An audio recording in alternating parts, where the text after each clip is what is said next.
acá mientras desayuna nuestra compañera de viaje, que haya salido en otras de estas películas filosóficas.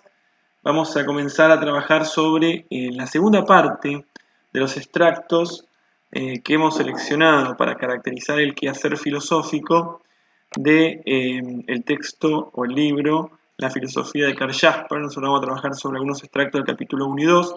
El capítulo 1 ya estuvimos compartiendo un poquito en la anterior parte de esta clase, en donde hicimos hincapié en 2 o 3 cuestiones. Uno, en la valoración que puede o no haber de la filosofía, y por otra parte veíamos la diferenciación que hacía Jasper de filosofía y ciencia, y finalmente llegábamos a un punto donde Jaspers, a pesar de que plantea de que no existe definición de la filosofía, intenta generar una caracterización como la filosofía como un ir de camino. Bien, ir de camino. Ahora nosotros entramos a un segundo momento donde Jasper se va a detener sobre todo en los orígenes de la filosofía. Los orígenes de la filosofía, y acá es muy importante porque lo plantea en los 3 o 4 primeros renglones de este texto, Jasper lo que hace es diferenciar el comienzo histórico de un proceso de lo que origina determinadas cuestiones. Entonces él va a decir que nosotros podemos buscarle un comienzo histórico a la filosofía, pero el origen de la filosofía es transhistórico. Entonces, nosotros podemos pensar, como decíamos en una anterior clase, que le podemos dar en el siglo V a.C. un punto de inflexión, una fecha, una data, un comienzo a la historia de la filosofía casi como la conocemos en la actualidad. O sea, como se entendió y comprendió la filosofía en el mundo occidental, primero en Europa para después llegar a los países conquistados por los países europeos, la filosofía tiene su comienzo en la Grecia del siglo V a.C.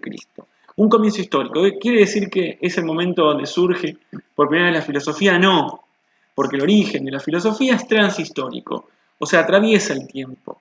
Probablemente la filosofía, según la mirada de Jaspers, sea casi inmanente al ser humano. O sea, desde que el ser humano empezó a preguntarse por algunas cuestiones de su entorno, bueno, en ese momento la filosofía se origina. Y los orígenes son múltiples. Jaspers va a hacer referencia a 3 grandes orígenes que ahora vamos a compartir. Pero lo importante es primero entonces tener esta diferencia entre origen y comienzo. El comienzo es histórico. Nosotros podemos decir cuándo comienza la filosofía latinoamericana y podemos buscar una fecha. Ahora, no quiere decir que porque nosotros le pongamos una fecha al origen de la filosofía latinoamericana, los pueblos originarios anteriores a esa fecha no hiciesen filosofía, o por lo pronto no tuviesen una actitud filosófica ante la vida. Bien, entonces, esa diferencia es muy importante. Y el origen se entiende como aquello que motoriza, que genera el surgimiento de algo, ¿no? El origen es de donde surge, en este caso, la filosofía en cualquier momento de la historia de la humanidad. Fíjense que Jasper dice, origen es la fuente de la que emana en todo tiempo el impulso que mueve a filosofar. ¿Y qué es lo que origina la filosofía en cualquier momento histórico? Bueno, Jasper va a hablar de 3 orígenes de la filosofía. Bien, 3 orígenes. Va a hablar del asombro y admiración, uno, asombro y admiración. 2, va a hablar de la duda, o el poner en crisis, vamos también nosotros a decir. Y 3, va a hablar de las situaciones límites, bien, o también él le llama el acaso. Estos 3 orígenes que son transhistóricos en toda la historia de la humanidad, existió tal vez quien haya puesto en duda algo, y eso lo llevó a preguntarse. Alguien que haya quedado asombrado, admirado frente a algún fenómeno, a alguna situación, y se ha llevado a preguntarse y lo ha impulsado a filosofar. Y en todo momento ha habido personas que han experimentado situaciones límites o el acaso, y eso los ha llevado a filosofar. Esto hay que entenderlo porque en la lectura del texto ustedes van a ver que Jaspers lo que hace es también asociar a veces estos orígenes a momentos históricos. ¿Qué quiere decir? Bueno, por ejemplo, a la filosofía de la antigüedad, ¿no? Del siglo V a.C., en la filosofía de la Grecia clásica en adelante, él plantea que va a estar caracterizada por el asombro y la admiración. Bien, son las primeras personas, los primeros filósofos que nombrábamos, que se van a preguntar por el origen de algunas cuestiones, ¿no? Se van a cuestionar y tratar de encontrar las esencias de las cosas, o se va a preguntar si existen tales esencias. Bueno. Luego va a asociar la duda a la modernidad y finalmente las situaciones límites a la era contemporánea. Sin embargo, asombro, admiración, duda y situación límite son transhistóricos. Son tres elementos, tres orígenes, tres motores del quehacer filosófico, del filosofar, que se encuentran a lo largo de la historia de la humanidad. Vamos con el primero. ¿De qué consiste el asombro y la admiración? Bueno, el asombro y la admiración tienen que ver justamente, como sus palabras lo indican, es quedar perplejo ante alguna situación, algún fenómeno de la realidad social, de la naturaleza, y que ese asombro, esa admiración genera una acción interrogativa, filosófica, mueve al filosofar. Bien, por eso decimos que los orígenes también son motores de la filosofía. A ver, un ejemplo muy sencillo se da, y es a nivel personal, en los momentos en que mi señora da a luz a mis hijos. No los veo todos juntos, sino en diferentes momentos. A mí lo que me generó siempre admiración es cuando la enfermera o la partera se lo da para que ella lo amante por primera vez, ahí en el instante en que nace. Ella pareciera tener un vínculo con el recién nacido del cual yo me siento ajeno. Entonces siempre he quedado admirado y asombrado de cómo ella puede ya experimentar hasta un cariño profundo, real, sincero, y hasta te conozco hace tiempo, ¿no? O sea, entonces a mí me ha llevado mucho a preguntarme, a cuestionarme qué tan real es el vínculo intrauterino, en qué consiste ese vínculo, ¿no? ¿Qué tipo de afectos se pueden o no generar en ese vínculo intrauterino? Si es algo propio de la naturaleza humana o es algo propio o personal de mi señora, ¿no? O sea, una experiencia personal de ella.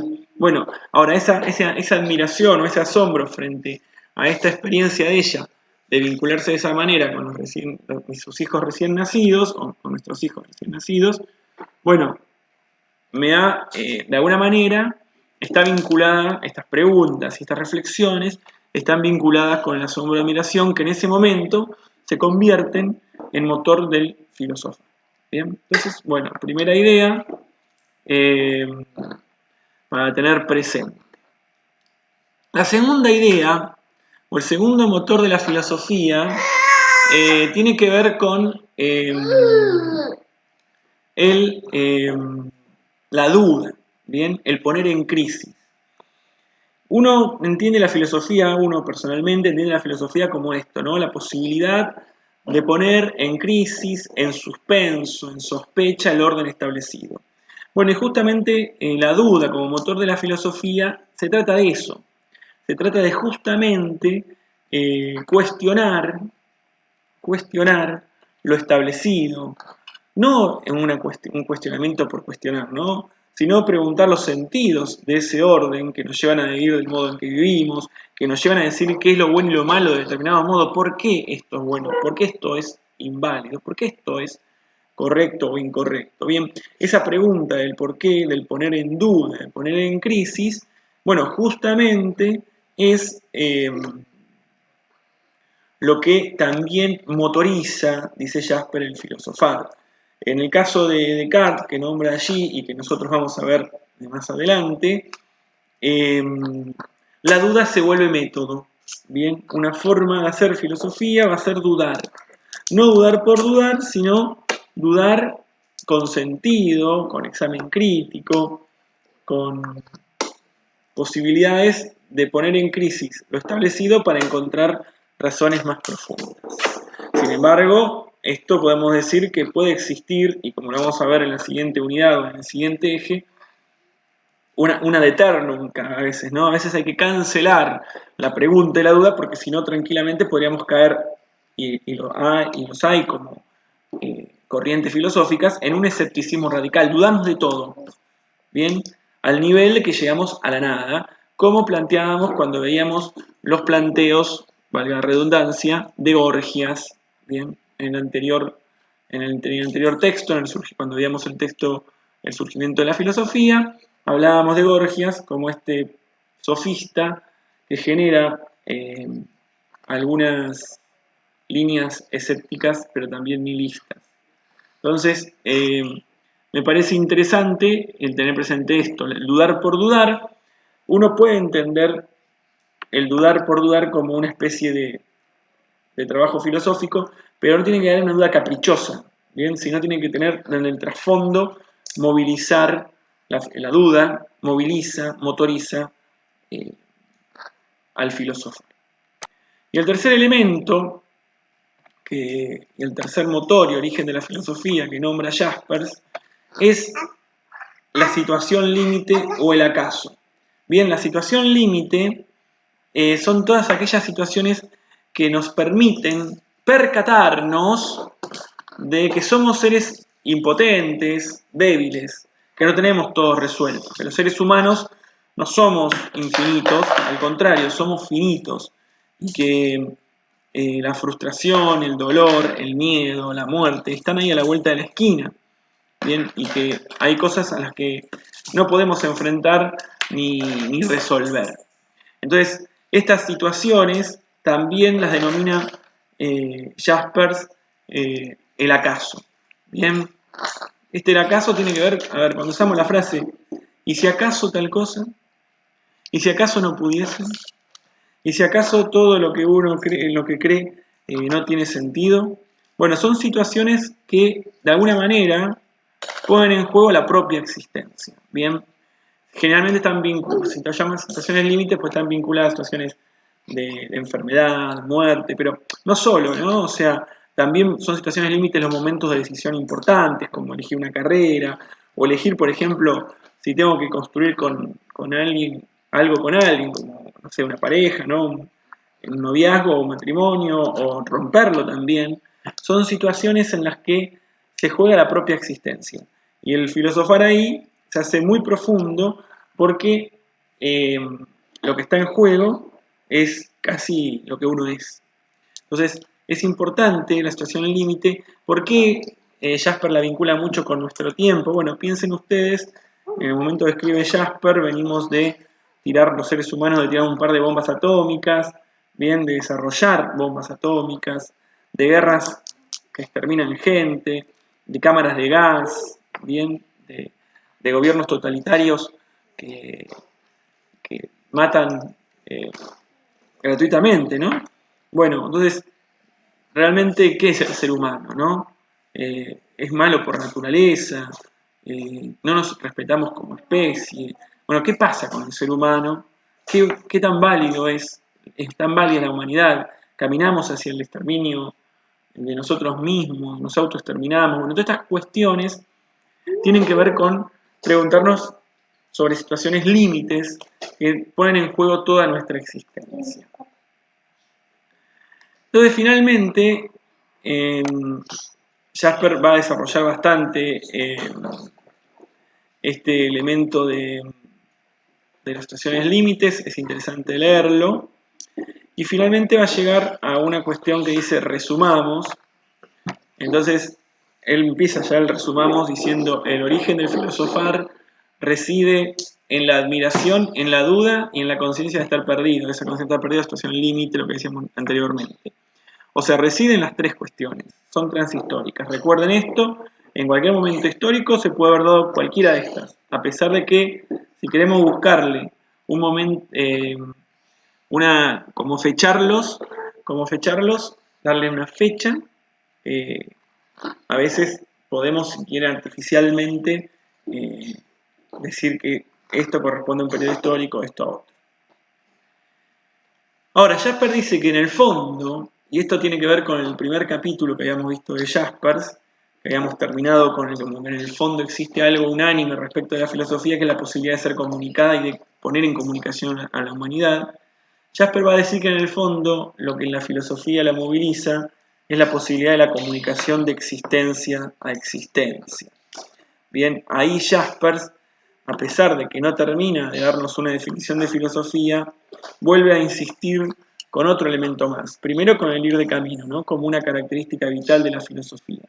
Y en ese ir de camino, él entiende que en el fondo lo que hay es una búsqueda de existencia a existencia.